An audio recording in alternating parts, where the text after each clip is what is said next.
Estamos iniciando mais uma edição da Sessão TV Atende. Meu convidado de hoje é o médico cirurgião do aparelho digestivo, Dr. Cláudio Vergueiro. Dr. Cláudio, seja muito bem-vindo à Sessão TV Atende. Muito obrigado, João. Doutor, a gente vive nesse momento de estresse, de ansiedade, e muitas pessoas começam a ouvir o termo síndrome do intestino irritável. O que é isso? Muito bem, João. Você já praticamente deu a definição no me fazer a pergunta. Síndrome do intestino irritável são manifestações intestinais causadas pela ansiedade, pelo estresse, e não é um estresse só emocional. Então são 3 tipos de estresse que a gente tem: o estresse emocional, o estresse físico e o estresse alimentar. Os 3 podem causar isso. No estresse alimentar, não tem uma receita de bolo que você fala, ó, você não pode comer isso, que você não comendo, você não vai passar mal.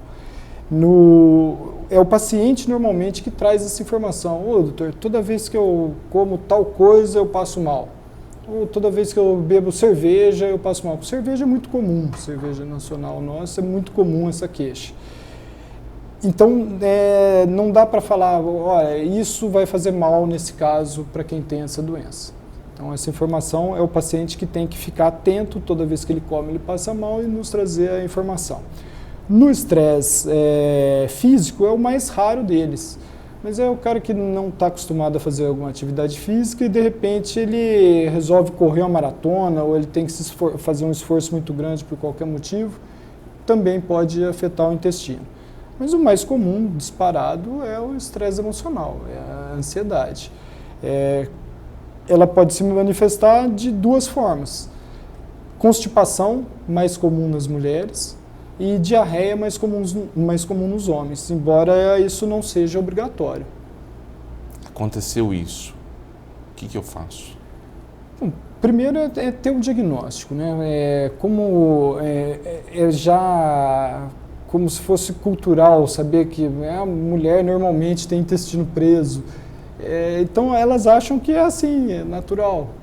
Então tem intestino preso, ficou estressada, prende mais o intestino, foi para a praia, é muito comum isso, foi para a praia, eu vou para a praia, fico uma semana lá, não funciona o intestino.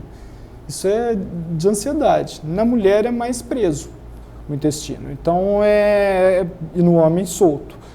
É procurar um médico para tentar fazer esse diagnóstico, tentar fazer essa relação. Exame para identificar isso, como que é feito para você chegar a esse diagnóstico? João, o diagnóstico é clínico, mas uma colonoscopia, você não está errado em pedir pelo seguinte: existem colites, que são já um estágio mais grave, mais severo do que a síndrome do intestino irritável, e aí vai ser o diagnóstico com a colonoscopia e através de biópsia. E também é algo que você fez a colonoscopia e não deu nada, e tem os sintomas, você acaba fechando o diagnóstico de síndrome do intestino irritável. E a colonoscopia, na verdade, ela é muito importante não só no caso de ter sintomas, né? A partir dos 45 anos, as pessoas têm que fazer com frequência a colonoscopia por causa do câncer de intestino, que é muito comum. Então, tem que se policiar, tem que fazer a partir dos 45 anos. Se tem história familiar, o período que você vai fazer é menor. Se não tem história familiar, você pode fazer cada 3 anos, cada 5 anos. 5 anos é o que normalmente é preconizado. Agora, se você tem uma história familiar de câncer na família, aí já é recomendado que faça pelo menos a cada 2 anos. Uma vez por ano seria o ideal. O senhor percebe que Andradas também tem esse alto número de casos de câncer de intestino? João, eu não sei se Andradas é um fato isolado, é algo isolado, porque eu tenho visto muito um aumento dessa doença em vários lugares. Pinhal também, a gente vê e fala, nossa, mas está aparecendo muito. Então, eu não sei se é um aumento relacionado a Andradas, mas que existe um aumento de neoplasia na população em geral, existe. Que está entre uns 3 casos mais comuns de câncer, aí, principalmente no homem, né? O intestino, a próstata, pulmão, esôfago, estômago são bem comuns. E muitos deles estão relacionados a hábitos, né, João? Então, pessoa que bebe muito, pessoa que fuma, então ela tem propensão a um tipo de câncer, que seria daí esôfago, estômago. A pessoa que come muita carne, muito embutido, aí já está relacionado mais ao intestino grosso. Então, cada câncer tem sua peculiaridade.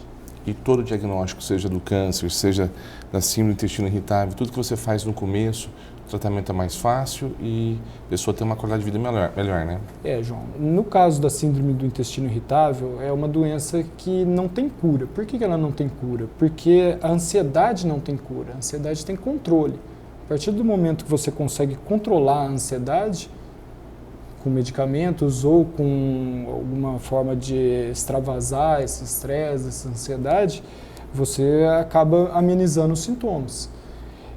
Então, você pode tratar a síndrome do intestino irritável com medicação específica para o intestino, com medicação para a ansiedade, ou de uma forma mais natural, mais orgânica, que seria ter um hobby, ter uma atividade, ter algum momento que essa pessoa consiga extravasar, consiga botar para fora esse estresse. É um momento que ela precisa estar concentrada, focada em alguma coisa e não pensar em família, não pensar em trabalho, não pensar em conta, não pensar em nada. É aquele momento dela que vai fazer com que alivie, como se fosse uma terapia mesmo, de ir conversar com o terapeuta. Ele tem a mesma função.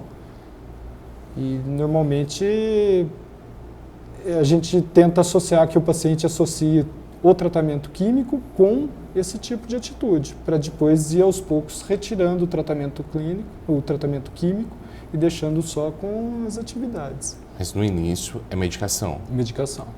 Medicação tanto para o intestino quanto para a ansiedade. Nos dois casos, tanto na constipação quanto no quadro diarreico. Você percebe que isso também vem aumentando no consultório, essa procura? Muito. Isso muito. Até com uma maior incidência que os próprios cânceres que a gente estava falando. Tanto na parte da gastrite quanto na parte do intestino, que seriam as colites e a síndrome do intestino irritável. Principalmente depois do período que a gente passou de pandemia, que foi muito tenso. É um reflexo mesmo dessa ansiedade, desse momento as pessoas estão vivendo? João, eu acredito que sim. E um fator que me chama a atenção é que cada vez pessoas mais novas estão tendo esse tipo de doença. E quando eu me formei alguns anos atrás, você não via isso de jeito nenhum. Não era comum chegar uma criança com 15 anos, 11 anos, tem criança com 8 anos, que vai no consultório com queixa de gastrite, com ansiedade nítida. A criança não consegue olhar na sua cara, a criança não solta o celular, não consegue se explicar, se expressar. Isso aumentou muito. Não aumentou só por causa da pandemia, isso vem, desde que eu me formei, isso vem aumentando com o tempo, mas com a pandemia acentuou muito. Tá, joia. Conselho que você dá para quem está em casa assistindo, para evitar um pouco esses problemas aí com essa ansiedade, com essa síndrome do intestino? Ô João, o que eu mais escuto das pessoas é: eu não tenho tempo. Então eu acho que é em cima disso, o tempo a gente que faz. Então você tem que colocar prioridade na vida e tem que lembrar que a saúde é prioridade. Então tentar ter uma vida mais tranquila, tentar ter uma atividade, tentar ter um hobby.